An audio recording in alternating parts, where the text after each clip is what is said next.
We are on the road to Paris, and we are in chapter 15, Address Unknown. Dear Malcolm, I miss you every day. I'm living in a place called Ossining. Ever hear of it? It took a long train ride to get here.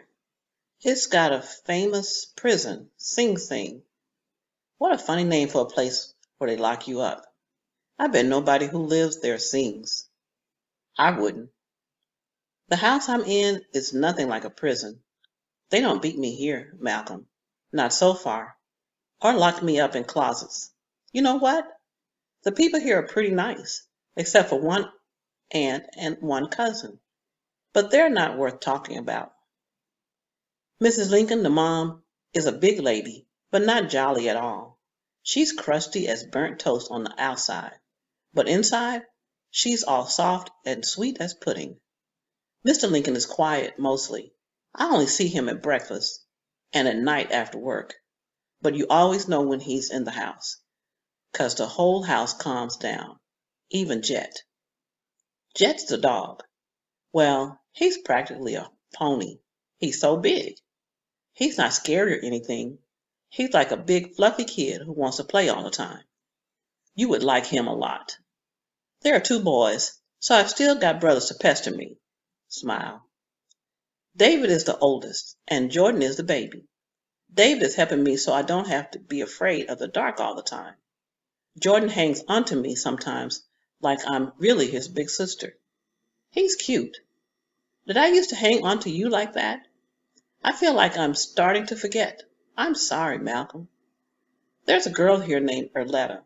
I don't see her much. She's real old, like in high school, and doesn't want to hang around with a kid my age, which I don't mind. I like to stay to myself anyway. I get to do that a lot 'cause, surprise, I have my own room. Would you believe it? It's a teeny room, though. I don't want you thinking I'm in some palace. Still, I wish you were here to share it. Where are you? I'm writing the stupid letter, and I don't even know where to send it. I had to talk to you, though, even if it's only on paper. I better go. It's my turn to set the table. I have chores now, like you used to have at home before Mom. Never mind. I don't think about her anymore, or Grandma, who I'm still mad at. Oh, I almost forgot. I have a new friend. Her name is Ashley. She lives down the street. Bye for now. Paris. Well, that's the end of chapter 15, and Paris is really missing her brother. Wish she could contact him, and I'm sure you can relate to that. Can relate to that as well. Somebody that I can't really reach for whatever reason, but still think of them often. Well, let's continue in our book in chapter 16 and find out what is on Paris's journey next. So come with me to chapter 16.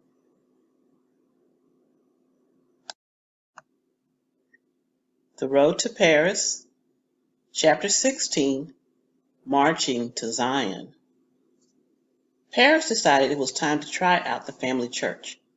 Mrs. Lincoln didn't make Paris go when she first got to Ossining. Paris was left to decide when she was ready. God won't force you to visit his house, said Mrs. Lincoln, and I won't either. That was fine with Paris because there was already so much new to get used to. One Sunday morning, Paris woke up feeling ready to go.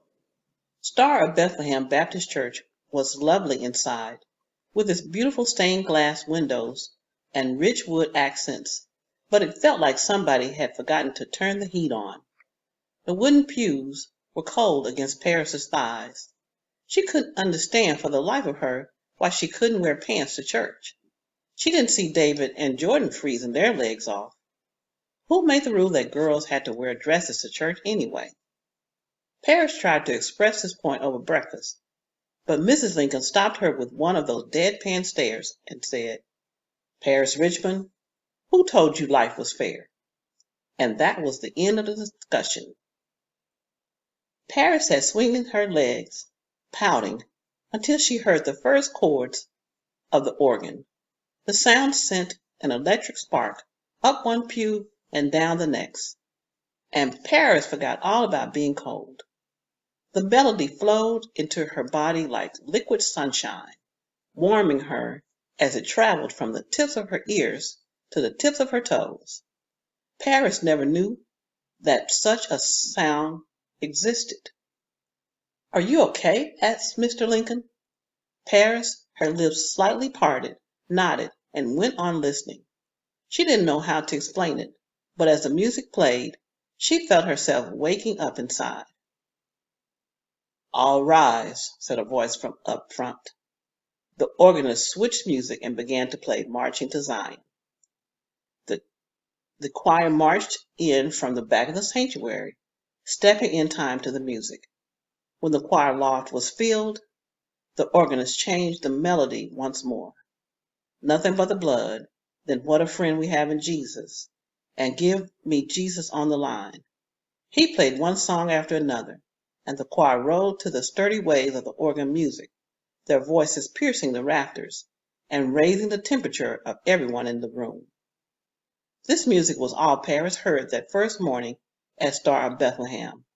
The prayers and sermon in between were merely interruptions. It was the music that spoke to Paris, the music she couldn't wait to hear next. Mr. Lincoln couldn't help but notice.